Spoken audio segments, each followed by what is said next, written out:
Chalo, so in previous lecture, we got done understanding about RNA. We go ahead and understand about enzymes today.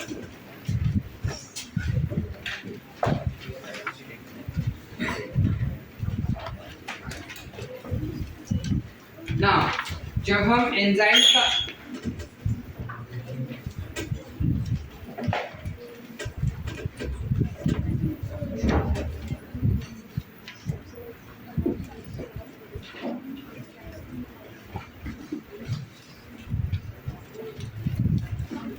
जब हम enzymes का बात करते हैं, सबसे पहले हमको ये देखना है कि why do we need enzymes. ठीक है, there is a lot of information that has been given to us with regarding enzymes. Aditya आगे फर्स्ट बेंच पे बैठे थे.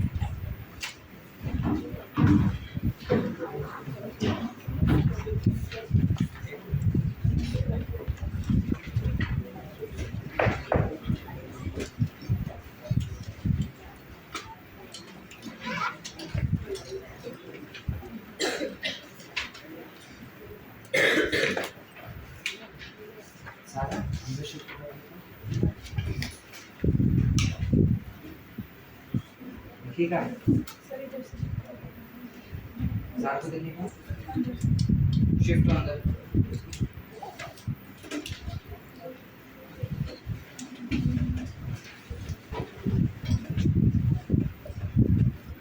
Now, when we go ahead and speak about enzymes, the very first information that we need to understand कि enzymes हमारे body में चाहिए क्यों.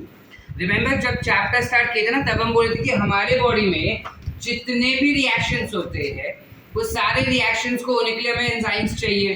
ठीक है, क्वेश्चन इज क्यों, why do we need those enzymes. Is because हर एक रिएक्शन को, तुम केमिस्ट्री में पढ़ चुके हो कि हर एक रिएक्शन को अलग अलग टाइप की क्लाइमेटिक कंडीशन चाहिए. तो अगर एंजाइम्स नहीं होंगे तो वो सारे अलग अलग टाइप की केमिकल रिएक्शंस को अलग अलग टाइप के एनवायरमेंटल कंडीशंस देना would be very very difficult. But when you have enzymes to catalyze these reactions, most of the enzymes will require similar pattern of requirements or similar pattern of environment, because of which it becomes easier for our cells to coordinate and perform multiple reactions with the help of enzymes. English बोला, हमारे body में जितने भी अलग अलग reactions होते हैं, वो सारे रिएक्शंस को होने के लिए अलग अलग टाइप के एनवायरमेंटल कंडीशन चाहिए. अगर एंजाइम का इस्तेमाल करेंगे ना, तो जितने भी एंजाइम्स है, मोस्टली सारे एंजाइम को सेम टाइप का एनवायरमेंट ही चाहिए होता है. इस वजह से हमारे सेल के लिए वो आसान हो जाता है कि एंजाइम्स का इस्तेमाल करके रिएक्शंस को परफॉर्म करना, ताकि एक ही स्पेसिफिक एनवायरमेंटल कंडीशन देके मल्टीपल रिएक्शन सेल के अंदर हो सके. समझ पा रहे हैं? अरे यस और नो? यस. समझ रहा है? एंड फॉर दैट रीजंस हमारे सेल्स में यू विल हैव एंजाइम्स. ठीक है, अब जब हम एंजाइम्स का बात करते हैं, ये डिस्कवर कैसे किया कि एंजाइम्स जैसा भी कुछ एग्जिस्ट करता है करके. एक साइंटिस्ट था जिसका नाम था बुशनर. बुशनर नाम का एक साइंटिस्ट था जो बेसिकली किसी एक specific, it was a scientist, चल let's make it that way, कि वो एक साइंटिस्ट था. एक दिन उसने गन्ने का जूस मंगवाया. ठीक है, और गन्ने का जूस मंगवा के उसने थोड़ा सा पिया और उसने साइड में रख दिया, और अचानक से उसको याद है कि ओहो मेरा एक मीटिंग है करके. तो वो ऑफिस छोड़ के भाग गया. मीटिंग, ऑफिस मतलब लैब छोड़ के मीटिंग के लिए भागा. अब मीटिंग बहुत लंबा चला. ठीक है, वो वापस नहीं आया अपने डेस्क पे, और वो गन्ने का जूस उधर का उधर ही था. कुछ दिनों बाद जब उसने देखा ना, मतलब ही केम नेक्स्ट डे, लीव था, लेट्स से सैटरडे संडे था, तो कुछ 2 दिन के बाद जब उसने देखा, तो वो जो शुगर केन था ना, वो दारू बन गया था. ठीक है, अब वो शॉक्ड हो गया कि ऐसे कैसे हुआ कि गन्ने का जूस था, दारू कैसे बन गया करके. विद दैट उसको जिज्ञासा हुई ये जानने की कि भाई हुआ क्या एग्जैक्टली. तो जब वो उसको स्टडी करने लगा, उस पर रिसर्च करने लगा, तब उसको पता चला कि वो जो पर्टिकुलर गन्ने का जूस था ना, उस गन्ने के जूस के अंदर ईस्ट चला गया था. ईस्ट पता है क्या होता है? ईस्ट इज वन जो फर्मेंटेशन में हेल्प करता है, या तो बेकरी आइटम्स का या तो दारू बनाने का, ठीक है। तो उसने देखा कि उसके अंदर ईस्ट सेल्स थे और ये ईस्ट सेल्स ने कुछ केमिकल प्रोड्यूस किया था जिस वजह से sucrose which is present in sugarcane juice got converted into ethanol. Are we getting it? Now this particular chemical, ये पर्टिकुलर जो केमिकल है ना, जो ईस्ट के अंदर था जिसने सुक्रोज को इथेनॉल में कन्वर्ट किया, उस केमिकल को उसने नाम दे दिया एंजाइम। ऐसा क्यों नाम दिया सर? एन माने inside and zyme meaning yeast, so the chemical was inside yeast and thus the name came as enzyme. Are we clear? Yes. Yes or no? Yes. समझा? Yes. ये हमको कहीं पे आएगा क्या सर? नहीं, नीट में नहीं आएगा। This is your state board का information, ठीक है? But then it's good to know the information कि चीजों का डिस्कवरी कैसे हुआ, ठीक है? याद रखना, जाइमा माने ईस्ट, एन माने इनसाइड, इस वजह से ये टर्म आ गया एंजाइम। तो this was the first incident जहाँ पे एंजाइम्स का डिस्कवरी हुआ था, ठीक है। स्लोली एंड ग्रेजुअली एक और साइंटिस्ट था जिसका नाम था जेबी समनर। ये जो साइंटिस्ट है ना जेबी समनर, इसने काफी इंटरेस्टिंग चीज की। ये जानना चाहता था कि एंजाइम्स को हम बाहर निकाल सकते हैं क्या। मतलब अब तक ये इंफॉर्मेशन था कि एंजाइम जो है वो सिर्फ सेल्स के अंदर ही काम करता है, तुम सेल्स के बाहर निकालो तो एंजाइम काम नहीं करेगा, ठीक है। अब क्वेश्चन इज कि एक्चुअली ये होता है या नहीं, हमको ये जानना था। तो ये साइंटिस्ट था जिसने सबसे पहली बार जैक बीन एक्सट्रैक्ट में से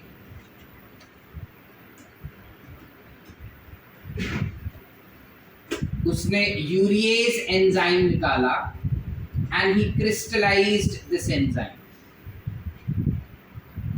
अब क्वेश्चन है कि सर जैक बीन क्या होता है? राजमा पता है? राजमा, चावल वाला राजमा, लाल रंग का होता है, उसे हम जैक बीन भी कहते हैं। उसको जब उन्होंने स्मैश किया और स्मैश करने के बाद जो उसका एक्सट्रैक्ट निकला था, उस एक्सट्रैक्ट में से उन्होंने यूरिएज एंजाइम को आइसोलेट किया। आइसोलेट समझता है? उन्होंने यूरिएज एंजाइम को अलग से छाना और छान के उसे क्रिस्टलाइज किया। क्रिस्टलाइज एवरीवन, ठीक है, उसे क्रिस्टलाइज किया और क्रिस्टलाइज करने के बाद उस स्ट्रक्चर को स्टडी करना शुरू किया और तब उनको रियलाइज हुआ दैट ओहो, अगर हम चाहे तो एंजाइम को सेल के बाहर भी काम करवा सकते हैं। ऐसा जरूरी नहीं है कि एंजाइम सेल के अंदर ही काम करेगा। अगर तुम सेम एनवायरनमेंट सेल के बाहर दे रहे हो तो भी वो काम करेगा। This was the discovery of J B Sumner. Are we clear? समझ पा रहे कि नहीं? यस और नो? एवरीवन? वंस मोर और अंडरस्टूड? तो ये कुछ बैकग्राउंड है कि एंजाइम्स का डिस्कवरी किस प्रकार हुआ था। जब हम एंजाइम्स के प्रॉपर्टीज पढ़ेंगे अगर कि what are the properties of enzyme, तो प्रॉपर्टीज में सबसे पहला property is that all enzymes are protein but all proteins are not enzymes. बचपन में पढ़ चुके हैं। So all enzymes are protein except एक एंजाइम है जो प्रोटीन नहीं है, which is called as ribozyme. This is 23S rRNA. We know what is S stand for. Yes or no? Pratiksha, S stands for? Very good. S stands for Svedberg's unit. Within Svedberg's unit is the unit of vinyl. Vinyl बोला क्या रे हमें?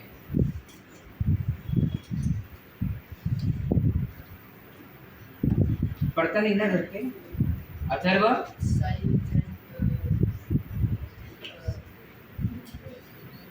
उसका NEET का paper तू ही लिखना। Yes हमें sedimentation coefficient which is nothing but indirectly it is the measure of size and density. Are we clear? Question ले और तू भी क्वेश्चन ले और आज के आज तुम 50 बार लिख के जाओगे फिर जाओगे घर पे, ठीक है। अनुष्का उनको बोला तू क्यों शॉक्ड हो रही है? Yeah, so all enzymes are protein except ribozyme. NEET 2018 में there was a question. Which of the following is a non-proteinaceous enzyme? ठीक है. अब supposedly this was question number 41. नीचे आते ही towards question number 62. Which of the following is a ribozyme? 23S rRNA. यानी एक ही paper में इतने कॉन्सेप्ट पे तुमको 10 मार्क्स दे रहे थे. समझ पा रहे हैं? यानी ये चीज हमारे साथ हो सकता है. Are we clear? 2024 में जब तुम्हारा नीट लिखोगे ना, इस समय पे खुशी खुशी तुम सो रहे होगे. नीट देखिए, दे दिया होगा ना अभी तो नीट 24 में, और सुकून से सो रहे होगे बिकॉज मार्क कैलकुलेट किए हमने और हमको आगे 680. ये मेरे पे हंसे या अपने आप पे? आएंगे ना? हाँ. चलो. So you have ribozyme, which is a non-proteinaceous enzyme, meaning ये प्रोटीन नहीं होता, ये होता है rRNA. स्पेसिफिकली बताया जाए तो ये होते हैं राइबोसोम्स. ये ऐसे राइबोसोम्स होते हैं जो एंजाइम का काम भी करते हैं, meaning they are biocatalyst. Are we clear everyone? So property में हम दूसरा प्रॉपर्टी ये लिख देते हैं that they are biocatalyst. For all those who do not know what is catalyst, catalyst जो होता है ना, वो सास बहू की सीरियल देखते रहेंगे अगर, या सुना रहेगा, हमने देखा नहीं होगा तो, उसमें ना एक मेन रैंप होती है. वो क्या करती है पता है? सास और बहू के बीच में झगड़ा लगा के बाहर हट जाती है. वो झगड़े में पार्टिसिपेट की क्या? नहीं. वो झगड़ा लगा के साइड में हट गई. ये सेम काम करता है. Enzyme does the same work. वो एंजाइम जो रहता है ना, वो रिएक्शन करवाने में हेल्प करेगा लेकिन पार्टिसिपेट नहीं करता. इसका क्या मतलब हुआ? कन्यादान देखा है कभी जिंदगी में? कन्या का हाथ उसके हाथ में दान दे दिया बाप ने, फिर बाप साइड में. That is nothing but what you call it as catalyst. Are we clear? Yes or no? Yes. So enzyme does the same work. वो क्या करेगा? दो केमिकल को जोड़ देगा, जोड़ के एक नया केमिकल बनाएगा, बट खुद उस केमिकल को बनने में इन्वॉल्व नहीं होता. ठीक है? या फिर वो एक केमिकल को तोड़ देगा, तोड़ के दो कुछ प्रोडक्ट बना के देगा, लेकिन खुद उस प्रोडक्ट का पार्टिसिपेंट नहीं होगा. Are we clear? Is enzyme utilized during reaction? No. Is enzyme helping in reaction getting done? Yes. Are we clear? Yes. Everyone? Yes. Everyone? Yes. याद रहेगा? Yes. स्टेटमेंट वाले क्वेश्चन में गलत मार्क करेंगे? नहीं. पक्का? Yes. चले आगे. Yes. इसके अलावा these enzymes are colloidal in nature. They are colloidal in nature. आता colloidal काय असतात सर? ये काफी शातिर टाइप की केमिकल्स होते हैं. कोलॉइडल्स काफी शातिर टाइप के केमिकल्स होते हैं. I give you a beautiful example. चलो, एक कांच का ग्लास लिया मैंने, ठीक है? लेट्स से ये पानी लिया, ठीक है? इस पानी के अंदर मैंने गागल किया. गागल समझता है? छोड़ो. इस पानी के अंदर मैंने थूका, ठीक है? मैंने मेरा सलाइवा डाला इसके अंदर और मैं ऐसे ऐसे कर रहा हूँ, और मैंने वीर को बोला ये मैं एक्वागार्ड से लेके आया. वीर को दिखेगा क्या कि इसमें मेरा सलाइवा है? नहीं दिखेगा, राइट? बट वीर अगर ऐसे करेगा ना, टेंडाइल इफेक्ट बचपन में पढ़े थे, अगर वीर ऐसा करेगा ना तो कुछ जेली जैसा सब्सटेंस मूव होते हुए दिखेगा. यस और नो? दैट जेली जैसा substance is what? Did we understand? Yes. So enzyme is colloidal in nature, meaning what?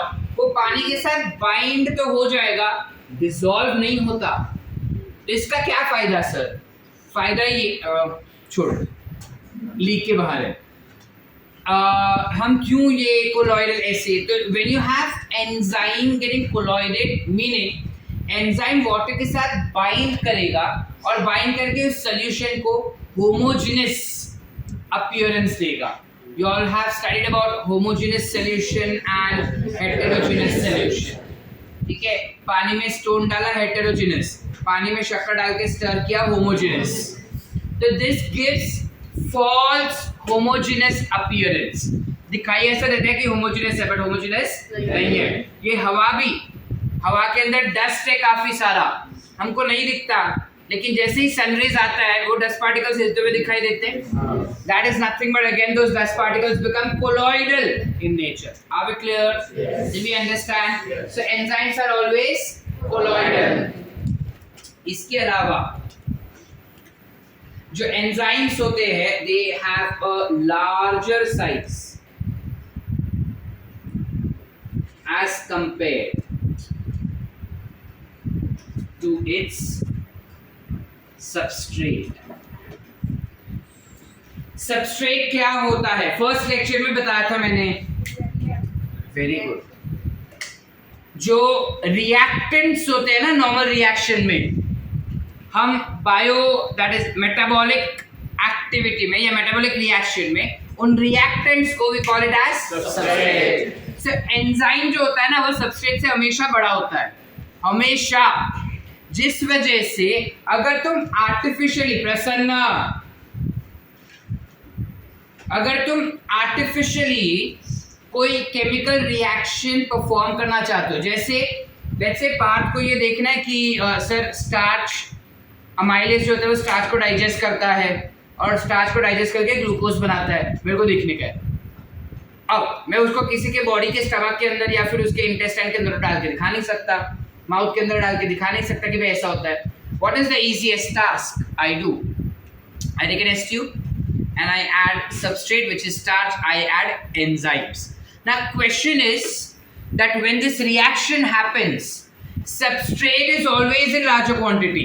Substrate हमेशा ज़्यादा quantity में होता है और enzyme जो होगा, इधर गया enzyme, enzyme जो होगा वो हमेशा छोटे quantity में रहता है। क्यों? Because enzyme का size बड़ा है। इससे क्या फर्क पड़ता है? इससे फर्क ये पड़ता है, दो चीजें देखनी है, that enzymes are specific to their substrate। ये क्या होता है बताता हूं 2 मिनट में। इसके अलावा enzymes bind to substrate at active site। ये अगर सपोज एंजाइम है तुम्हारा,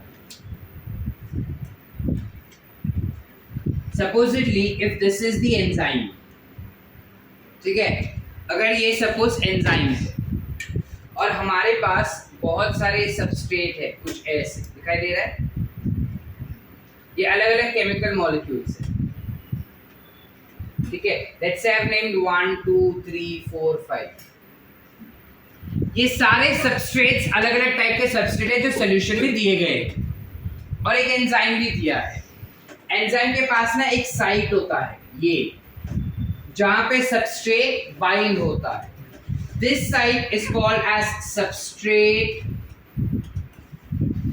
बाइंडिंग साइट, या फिर you can also call it to be as active site. या तो तुम इसको सबस्ट्रेट बाइंडिंग साइट कह सकते हो या तो हम इसको एक्टिव साइट कह सकते हैं, ठीक है। अब यहाँ पे ध्यान से देखो, हमारे पास जो एक्टिव साइट है उसमें सारे सबस्ट्रेट बाइंड हो पाएंगे क्या? बिकॉज सारे सबस्ट्रेट कॉम्प्लीमेंट्री नहीं है, सिर्फ एक ही है, which is which one? नहीं समझे क्या? नहीं समझा? ये एंजाइम है, ये एंजाइम है और मेरे पास ये एक्टिव साइट है जहां पे सबस्ट्रेट बाइंड करता है। अब एक्टिव साइट पे सबस्ट्रेट तब बाइंड करेगा जब वो दोनों एक दूसरे के कॉम्प्लीमेंट्री हुआ ना। ताला चाबी, समझ पा रहे? एक ताले में कोई भी चाबी डाल सकता हूँ क्या मैं? उसका चाबी वेरी स्पेसिफिक होता है, यस और नो? लाइकवाइज एंजाइम के पास एक स्पेसिफिक रीजन होता है जहाँ पे सबस्ट्रेट जाके बाइंड करता है। उस रीजन को हम क्या कहेंगे? सबस्ट्रेट बाइंडिंग साइट या फिर एक्टिव साइट। सुमित करते हैं, are we clear everyone? Either we call it as substrate binding site या फिर we call it as active site. अब उस active site पे सारे substrate bind नहीं हो सकते, specific ही bind होगा. जैसे यहाँ पे ये वाला second वाला. Yes or no? Yes. समझ पा रहे? Yes. मानसी समझ रहे हैं? श्रुति, एवरीवन समझ पा रहे? एंजाइम के पास एक साइट होता है जहां पे सबस्ट्रेट जाके बाइंड होता है, यानी बेसिकली रिएक्टेंट जाके बाइंड होता है. अब इस साइट को एक्टिव साइट कहेंगे. अब रिएक्टेंट कौन सा बाइंड होगा वो डिपेंड करता है कि एक्टिव साइट का और वो रिएक्टेंट का कॉम्प्लीमेंट्री बाइंडिंग होगा या नहीं. कॉम्प्लीमेंट्री मतलब क्या कि अगर ये खांचा है तो सामने दूसरे खांचे में ऐसे ही फिट होगा वो. समझ पा रहे? इस खांचे में कोई चीज ऐसा नहीं जा पाएगा. ये दिख रहा है बाहर निकल रहा है, ताला चाबी. Are we getting it? Yes or no? Yes. इस स्पेसिफिसिटी के वजह से हम लिख रहे हैं that enzymes are specific to their substrates. Are we clear? Yes or no? Yes. अब कट टू. मैंने क्या बताया था कि एंजाइम का साइज बहुत बड़ा होता है. एंजाइम का साइज बड़ा होने की वजह से एक एंजाइम के पास ना बहुत सारे एक्टिव साइट्स हो सकते हैं. देख पा रहे? You have 1, 2, 3, 4, 5. तो अगर सपोज मेरे पास 10 सबस्ट्रेट है यानी 10 रिएक्टेंट है, इन 10 रिएक्टेंट को अगर मुझे ब्रेक डाउन करना है प्रोडक्ट में, तो व्हाट विल आई डू? मैं कितने एंजाइम के मॉलिक्यूल डालूंगा? एक ही. ऐसा क्यों सर? एक के पास 5 है, वो 5 तोड़ के दूसरे 5 को वापस तोड़ देगा. यस और नो? समझ पा रहे या नहीं?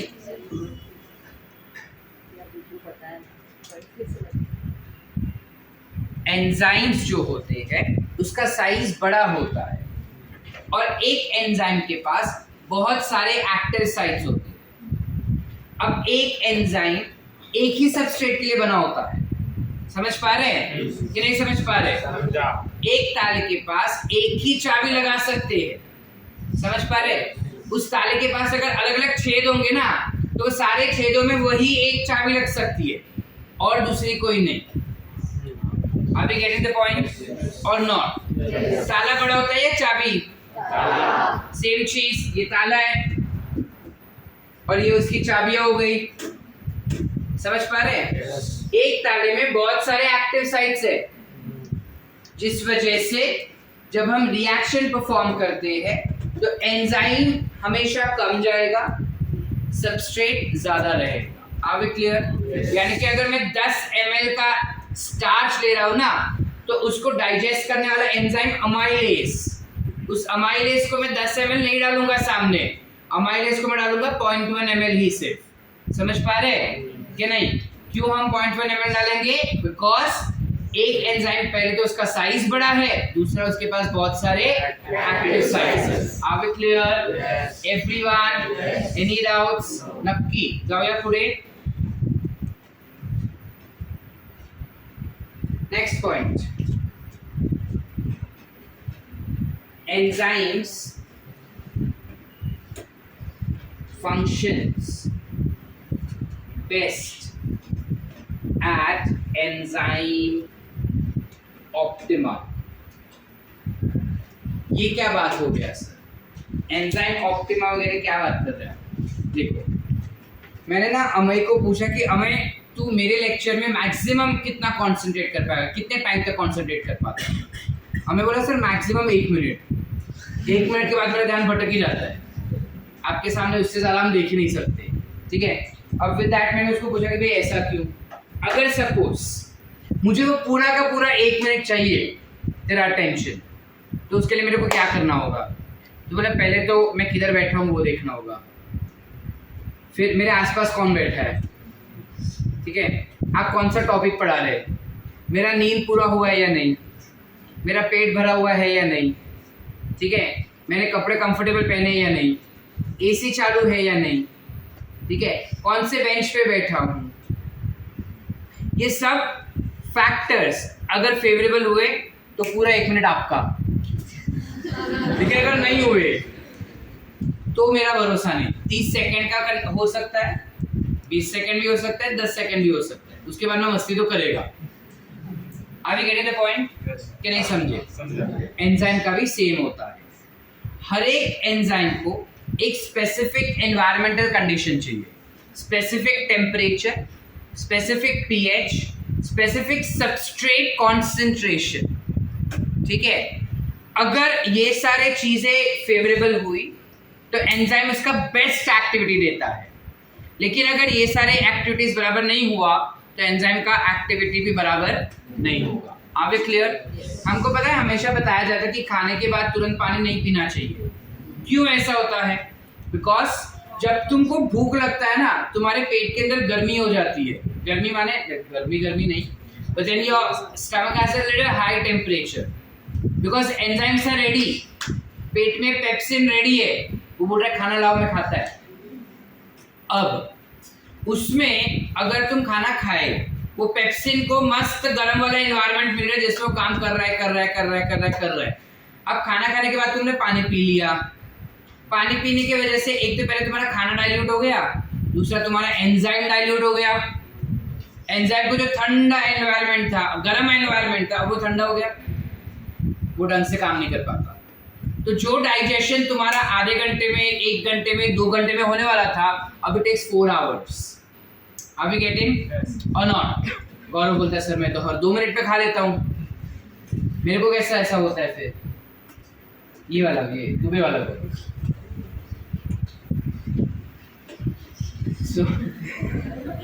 गौरव बोलते हैं कि मैं तो हर 2-2 मिनट में, हर 10-10 मिनट में, हर आधे घंटे में मेरे को भूख लग जाता है और मैं तो पानी पी लेता हूँ। मेरे साथ ऐसा क्यों होता है सर?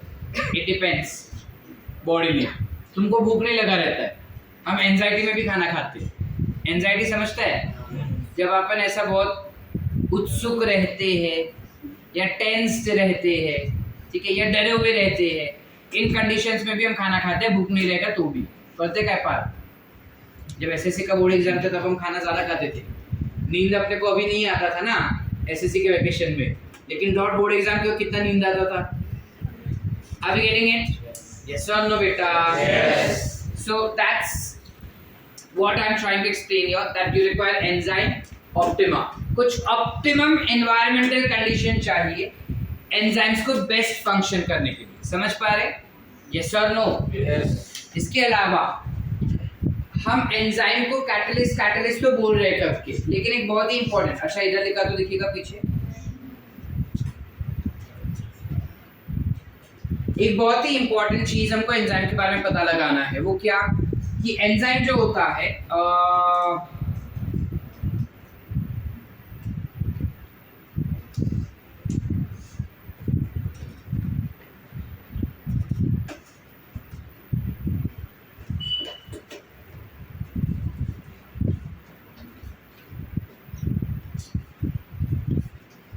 एंजाइम जो होते हैं वो केमिकल रिएक्शन को फास्टन अप करते हैं। फास्टन अप मतलब क्या? एक रिएक्शन, अच्छा चलो I will give you an example. Her catalyst करता है, ये एंजाइम कुछ अलग नहीं है। अगर सपोज हमको चाय बनाना है, ठीक है, जिसको चाय बनाना आता होगा उसको प्रोसीजर भी पता होगा, जिसको नहीं आता डूब मरो। तुम एक पतीला लिए, उसमें चाय पत्ती डाला, उसमें शक्कर डाला, उसमें दूध डाला, उसमें शायद पानी भी डाला, ठीक है। अब हम क्या करते हैं? उसको गर्म करते हैं। मैंने गर्म नहीं किया, मैं उसको खाली हिला रहा हूँ। I am stirring it. अब वो चाय बनेगा क्या? हाँ, चाय तो बनेगा। अनुष्का चाय तो बनेगा, बट वो गर्म चाय जो पीने का मजा है वो नहीं रहेगा। फर्स्ट, सेकेंड, वो कोल्ड टी रहेगा ऑफकोर्स, बट देन उसको बनने को टाइम लगेगा। अगर मैं उसको गैस पे रख दूं तो 5 मिनट में उबल के रेडी, लेकिन उसको चर्न करूं तो कम से कम मुझे आधे घंटे तक उसे चर्न करना पड़ेगा एक्चुअल टेस्ट आने के लिए, ठीक है। वीर जैसे फालतू इंसान फटफट स्टर करके 5 मिनट में पी लेंगे, but generally you require half an hour of stirring for getting that absolute taste. मतलब that fire worked as catalyst, जिसने रिएक्शन फास्टन कर दिया। हमारा एंजाइम भी सेम चीज करता है। एंजाइम्स केमिकल रिएक्शन को फास्ट कर देता है. क्वेश्चन इज कैसे सर? How does it fastens the chemical reaction? It reduces activation energy. वो एक्टिवेशन एनर्जी को कम कर देता है. अब ये क्या नया मान रहा है सर? देखिए क्या होता है, हम ग्राफिकली समझते हैं इस चीज.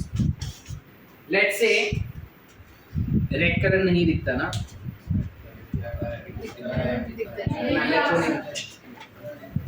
किसको नहीं दिखता है? सब चश्मा वाले को नहीं दिख रहा है.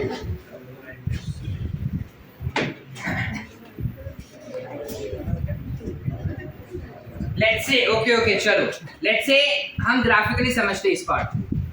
लेट्स से कि ये जो है that is time taken by enzyme.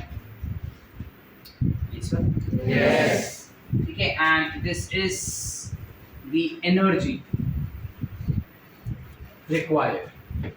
ठीक है, अब क्या होता है, हर एक केमिकल के पास, हर एक सबस्ट्रेट के पास एक बेसल लेवल ऑफ एनर्जी होता ही है.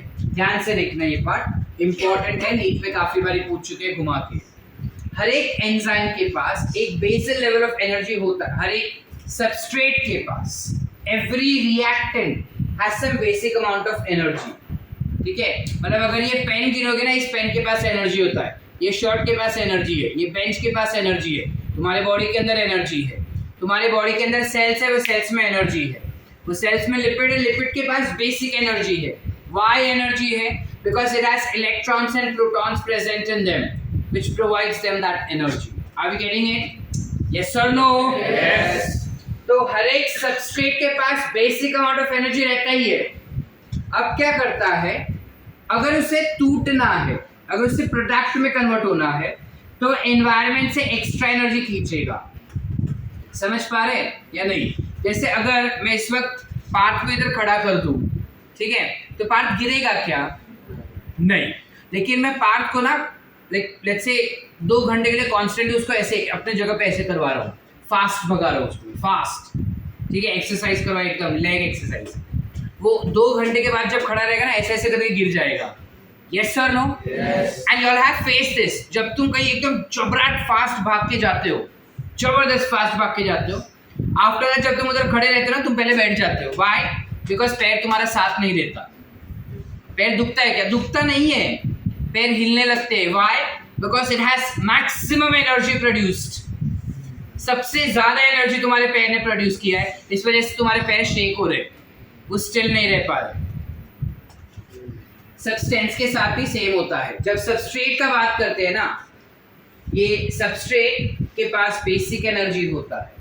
अगर उसे टूटना है तो उसे उस मैक्सिमम एनर्जी तक पहुंचना होगा. तो वो धीरे धीरे करके एंजाइम धीरे करके एनवायरनमेंट से एनर्जी लेते जा रहे. एक पॉइंट पे आके वो मैक्सिमम एनर्जी मिल गया उसको, मैक्सिमम एनर्जी.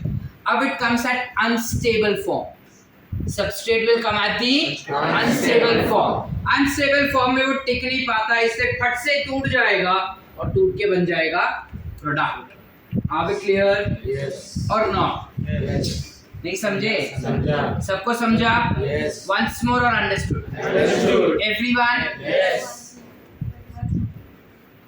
सबस्ट्रेट के पास, हर एक सबस्ट्रेट के पास बेसिक अमाउंट ऑफ एनर्जी होता है. ठीक है, उस एनर्जी से वो प्रोडक्ट नहीं बना पाएगा. तो एनर्जी कहाँ से वो लेगा? ए. और प्रोडक्ट कैसे बनाएगा? बी. एनर्जी वो लेता है एनवायरनमेंट से. ठीक है, एनवायरनमेंट से एनर्जी लेता जाता है और एक पॉइंट तक पहुंचता है.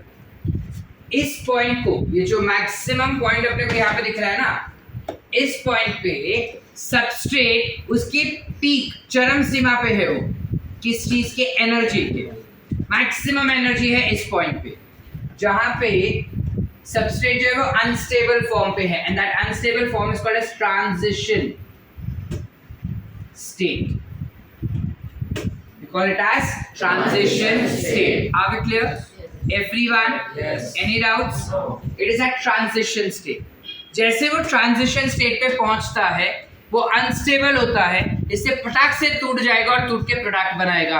अब जब प्रोडक्ट बनेगा ऑब्वियस है कि उसका एनर्जी तो कम ही होगा ना सबस्ट्रेट से, क्योंकि सबस्ट्रेट बड़ा था प्रोडक्ट छोटा हो गया, तो एनर्जी भी कम हो जाएगा ना, उसका एनर्जी सबस्ट्रेट से कम हो जाता है। बट जीरो हुआ क्या? नहीं, उसको भी थोड़ा एनर्जी तो है। आगे क्लियर? समझ पाए हम सबके सब? अब देखो, अगर मैं एंजाइम यूज नहीं करता ना, तो उसको यहाँ तक पहुंचने के लिए पहली बात तो टाइम लगता है, दूसरी बात ये जो एनर्जी है ना यहाँ तक का, check out the difference. Difference देखो, बेसिक एनर्जी इतना था, मैक्सिमम इतना है, so there is a difference in the energy. Can we see that? Basal energy और ट्रांजिशन स्टेट वाले एनर्जी में डिफरेंस है। इस डिफरेंस को हम कहते हैं activation energy. Call it as activation energy. Are we clear? क्या नहीं समझ पा रहे? किसी भी सबस्ट्रेट को तोड़ने के लिए एक्टिवेशन एनर्जी चाहिए। एक्टिवेशन म्हणजे काय? The point where the substrate gets activated to get broken down. English बोला, ऐसा पॉइंट जहाँ पे सबस्ट्रेट को इतना एनर्जी मिल चुका है कि वो टूटने का काम करे। समझ पा रहे? जैसे हम बोलते हैं ना, लोहा गर्म है मार दे हथौड़ा, तो क्यों करते हैं? जब लोहा गर्म होता है ना, तब गर्म टाइम पे उसके पास मैक्सिमम एनर्जी होता है। अब तुम उसको जो फॉर्म में मोल्ड करना चाहते हो वो मोल्ड हो जाएगा, लेकिन अगर बिना गर्म किए वो लोहे को तुम मोड़ के दिखाओ, जबराट एनर्जी लगेगा ना। यस और नो? यस और नो? समझ पा रहे? ये वही बात है। क्लियर है? चलो आगे। अब ये हो गया बिना एंजाइम का। अगर हम एंजाइम यूज करते हैं ना, तो सबस्ट्रेट ट्रांजिशन स्टेट पे फट से आ जाता था quickly, and it will get broken down to produce product immediately. बिना एंजाइम का ट्रांजिशन स्टेट तक पहुंचने के लिए उसको बहुत टाइम लग रहा था, बिकॉज उसको एक्टिवेशन एनर्जी बहुत ज्यादा चाहिए था। एंजाइम के साथ उसका एक्टिवेशन एनर्जी देखो कितना कम है, दिख रहा है? The activation energy is very very less. Why is it less? Because कुछ एनर्जी तो एंजाइम खुद ही दे दिया। ऐसे कैसे होता है सर? क्या हो रहा है सर? समझ में नहीं आ रहा। I'll give you an example. तुम हर थर्सडे को अगर बायो का टेस्ट दे रहे हो, मेहनत करके दे रहे हो, ठीक है, 360 नहीं आ रहे हम, ठीक है, हम पहुँचते पहुँचते रह जाते, ठीक है, बहुत मेहनत करते हैं सर, लेकिन पहुँच नहीं पा रहे, ठीक है। अब लेट्स से कि वो 90 MCQ सॉल्व करने के लिए तुमको 1.5 आवर लग रहा है। एग्जाम्पल, 90 MCQ सॉल्व करने के लिए तुमको 1.5 घंटा जा रहा है। अब तुम अक्ल लगा रहे हो इसलिए 1.5 घंटा जा रहा है, ठीक है। मैं बाजू में बैठूं और बोलते जाओ तुमको, इसका A, इसका C, इसका D, 90 मिनट्स लगेगा क्या? नहीं। पेपर फटाफट हो जाएगा, मार्क्स भी ज्यादा आएगा। यस और नो? लेकिन ऐसा होगा नहीं। अब ये क्या हुआ? मैंने तुमको एनर्जी एक्स्ट्रा दिया, तुमने यूज किया एनर्जी। यस। कहाँ पे यूज किए तुम? मार्क किए ना? सुने? तो तुम्हारा जो एनर्जी लेवल होना चाहिए था प्रोडक्ट लाने के लिए, मैंने वो एनर्जी लेवल तुम्हारा कम कर दिया। से एंजाइम क्या करता है? वो खुद उस प्रोडक्ट उस सबस्ट्रेट को ऐसा मोड़ता है कि उसको ज्यादा एनर्जी नहीं लगता प्रोडक्ट बनाने के लिए। समझ पा रहे हैं कि नहीं समझ पा रहे? यस और नो? जैसे if I take a rod, मैंने एक लोखंड का रॉड ले लिया और बिना गर्म किए मैं उसको मोड़ रहा हूँ, तो मुझे कितना एनर्जी लगेगा ना उसको मोड़ने के लिए, and to reach at that point. अब वो रॉड मुड़ेगा तब जब उसमें मैक्सिमम एनर्जी जाएगा। अगर वही चीज मैं एक तरफ से गर्म कर रहा हूँ, लेट्स से ये रॉड है, मैं इसको मोड़ रहा हूँ, मुड़ ही नहीं रहा है, मैंने यहाँ से उसको हीट दिया, अब हीट देने से उसके अंदर एनर्जी आ गया एक्स्ट्रा, ये कैटलिस्ट का काम हुआ। हीट ने मोड़ा क्या उसको? नहीं, हीट ने खाली क्या किया? एनर्जी दिया उस लोहे को ताकि वो लोहा मुड़ सके। तो वो फटाफट मुड़ जाएगा। अब उसको सेम टाइम लगेगा कि मेरे को मोड़ने के लिए, सेम पार्ट बेटा। समझ पा रहे कि नहीं समझ पा रहे? एवरीवन, मीनार, अमय, वीर, ऋतुराज, पूरा गँग एक साथ बैठे आज। पुष्कर, सुशांत कळतंय, दुसऱ्या चिरते आपल्याला, दुबेजी, प्रसन्न, सत्यम, एवरीवन, मित्र भाऊ, दक्ष, एवरीवन, पक्की बात, रिद्धि सिद्धि, हाँ मेरे को पता है वो सिद्धि नहीं है, बट बैठते उन लोग वैसे ही है।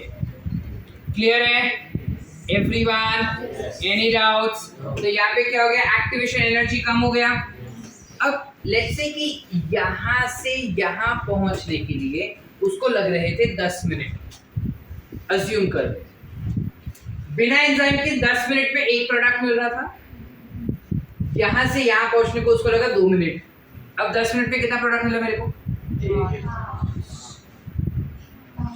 एक कौन था?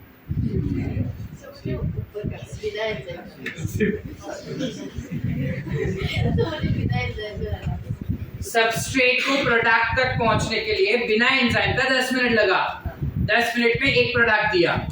एंजाइम के साथ 2 ही मिनट में उसने एक प्रोडक्ट दे दिया, तो 10 मिनट में कितना दे रहा है?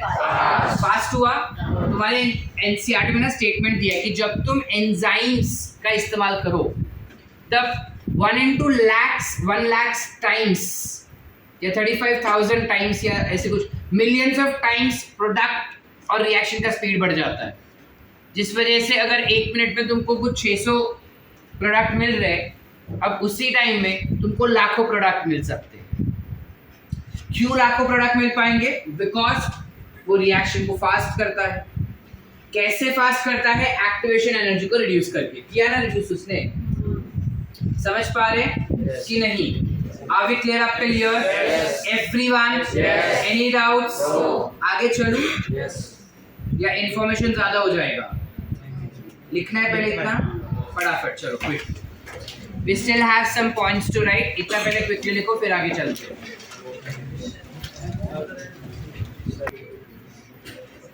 Now, when we go ahead in understanding के एंजाइम का ये जो रिएक्शन है ना, जो हम समझे यहाँ पे, एंजाइम का रिएक्शन जो हम यहाँ पे समझे वो एग्जैक्टली कैसे हो रहा है। So you have something called as enzyme reaction. ये एंजाइम का रिएक्शन एग्जैक्टली होता कैसे है? How exactly this reaction occurs? So you have an enzyme which will bind to its substrate. So enzyme को लिखेंगे E, substrate को लिखेंगे S. Enzyme जो है, चलो ऐसे लिखिए, एंजाइम जो है वो सबस्ट्रेट को बाइंड करेगा and this binding is reversible. ये रिएक्शन नीट में काफी बार आ चुका है। This binding is reversible where you will have enzyme and substrate which is formed like this. This is called as ES complex. काय म्हणतात त्याला? ES complex. ES complex, that is enzyme substrate complex. Enzyme substrate complex बनते ही enzyme जो है वो substrate को तोड़ देगा into product. So this becomes what? Enzyme product complex. Now this reaction will be irreversible.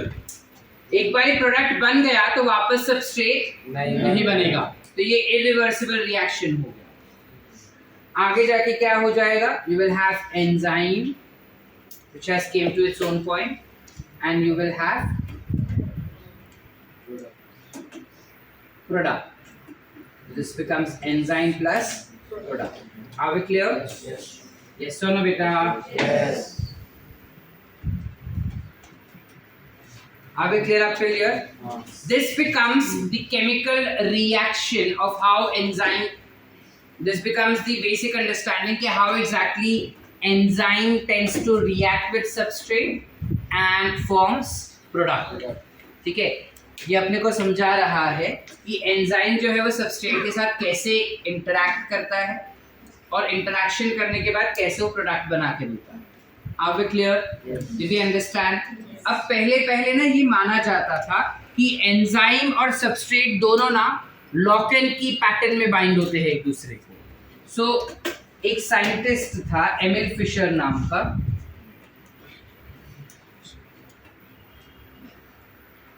who gave us lock and key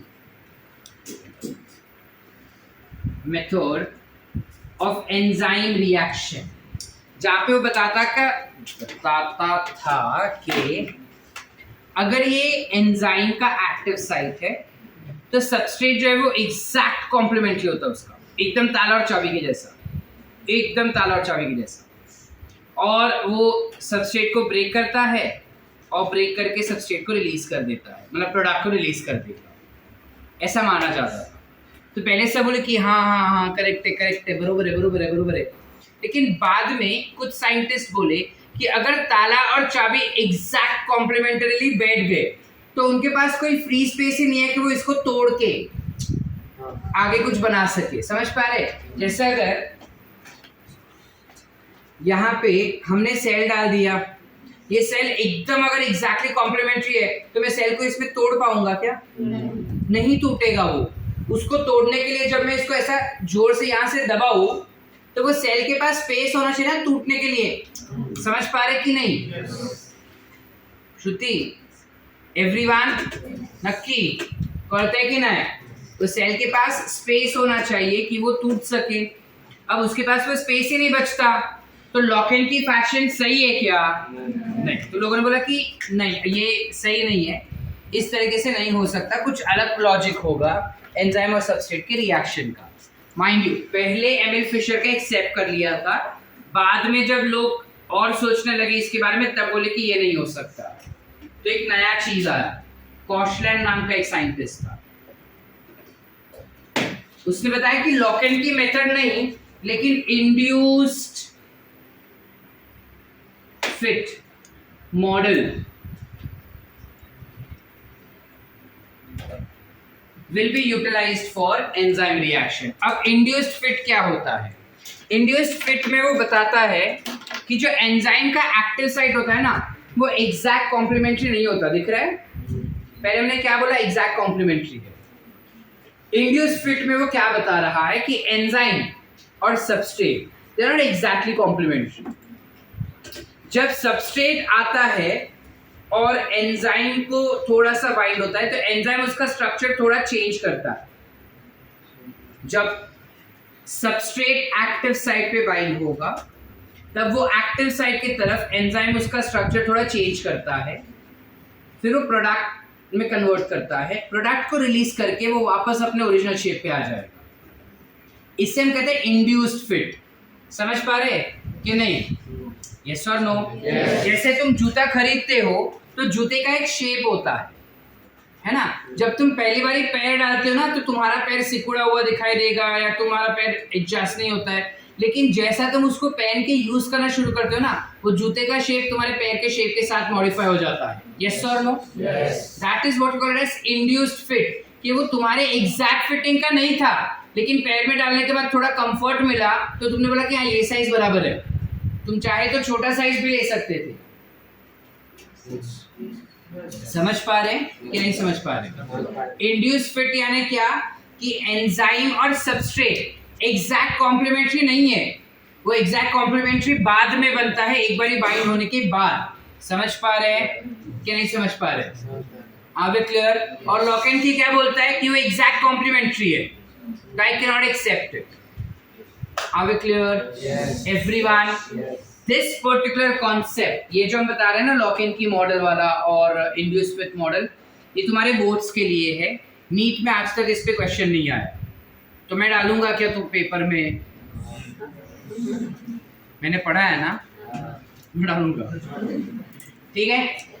clear है? Because जिस तरीके से लेवल रेज हो रहा है नीट का, let us be prepare for the worst come scenario, और जो भी हम पढ़ रहे हैं उसका मैक्सिमम हम प्रिपेयर करके चले। ठीक है, मतलब मैं ये नहीं बोल रहा कि एनसीईआरटी के बाहर से भी पढ़ो, फिलहाल at this point get done with your NCERT completely. इतना अच्छे से एनसीईआरटी तुम्हारा कर लो ना कि तुमको आधी नींद में से भी चमाड़ मार के उठाए ना तो तुम बोल दोगे कि हाँ ये पेज पे ये लाइन पे ये चीज़ लिखा है, उतना अच्छे से एनसीईआरटी हो जाए। वो हो गया ना, फिर हम एक्स्ट्रा के लिए भी एक्स्ट्रा इन्फॉर्मेशन भी पढ़ने के लिए मेहनत कर सकते हैं, लेकिन पहले एनसीईआरटी कर दो। बिकॉज तुम्हारे 90 एमसीक्यूज में से 2 एमसीक्यूज ही बाहर से आता है, अगर आया तो वो 2 एमसीक्यू के लिए मैं वो 88 एमसीक्यू का सैक्रिफाइस हम नहीं करेंगे।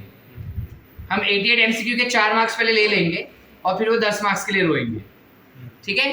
पहले 350 का देख लेते हैं, फिर 360 के लिए देखेंगे।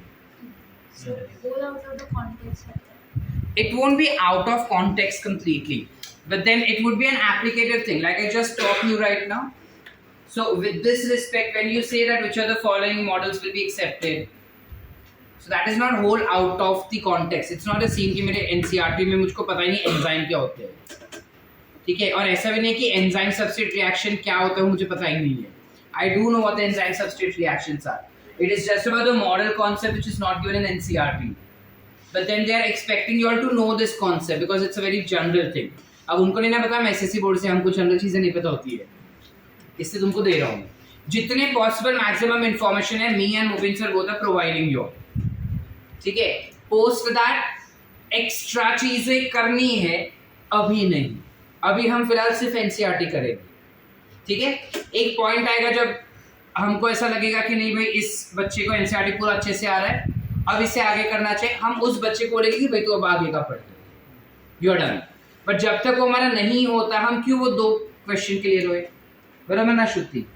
350 अगर मिल रहा है अपने को तो हम 350 से फिलहाल खुश होते, पहले 350 के लिए तो मेहनत कर ले। शॉर्ट लिखे चलो।